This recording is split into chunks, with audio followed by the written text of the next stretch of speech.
Soalan trivia. Senang je pasal Malaysia. Okay. First, apakah ibu negara Malaysia? Kuala Lumpur. Okey, betul. Berapa buah negeri yang terdapat di Malaysia? 14. Betul. Apakah bunga kebangsaan Malaysia?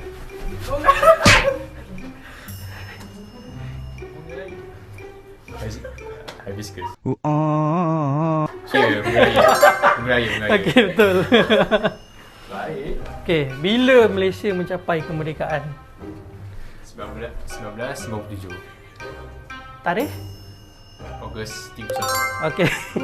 Siapakah Perdana Menteri Malaysia yang pertama? Oh, ya betul.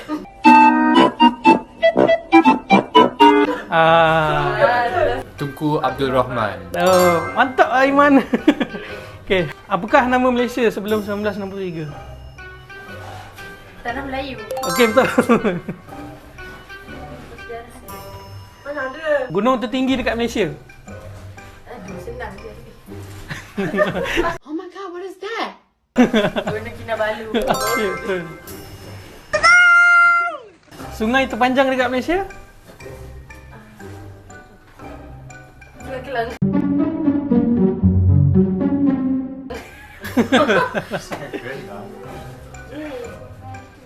Sungai Rajang.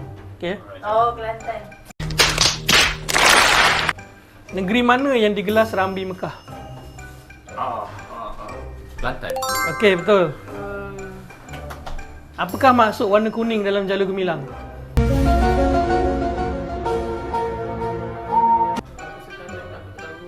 Ni orang Malaysia pun tak tahu ni. Macam mana ni? Kesetiaan. Salah. Kedaulatan apa? Kena datang undang-undang. Salah. Ke kami rakyat Malaysia mengikhlas. Kita datang aja. Kerajaan. Sure.